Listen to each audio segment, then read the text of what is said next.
یہاں تک کہ بیان میں حج کرنے کا ثواب کے بارے میں بتا دیا، تو جس کے اوپر ہر حج فرض ہو گیا اور وہ حج نہ کرے ان کے بارے میں۔ دوسری فضل حج نہ کرنے کے وعید میں ہے کہ حج ارکان اسلام میں ایک اہم ارکان ہے، اور اس پر ارکان کا تمام ہوئی، یعنی اسلام کے ارکان کتنے ہیں؟ 5 ہے: ایمان، نماز، روزہ، زکوٰۃ، حج۔ ٹھیک ہے، حج ارکان اسلام میں ایک اہم ارکان ہے، اور اس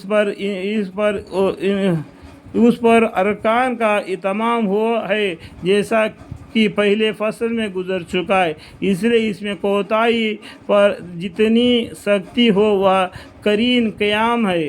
اللہ جل شانہ کا ارشاد ہے کہ اور اللہ جل شانہ کے خوشی کرنے کے واسطے لوگوں کے ذمہ اس مکان کا یعنی بیت اللہ شریف کا حج فرض ہے۔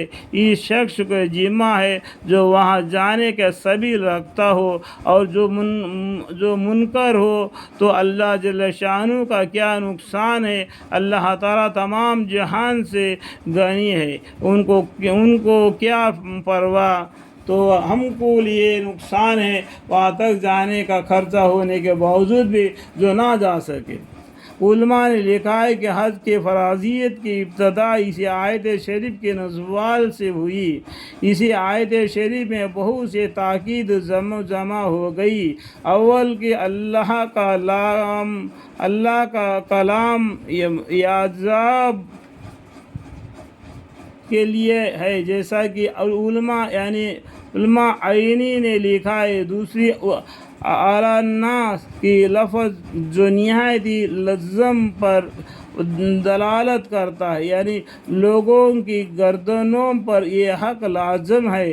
تیسری علی الناس کے بعد من استطاع کو ذکر کرنا، جی میں 2 طرح کی تاکید ہے، ایک بدلہ کی، دوسرے ازمال کے بعد تفصیل کی۔ چوتھے حج نہ کرنے والے کو مومن کفر سے تعبیر کیا ہے، من کفر سے تعبیر کیا ہے۔ پانچویں اس پر اپنے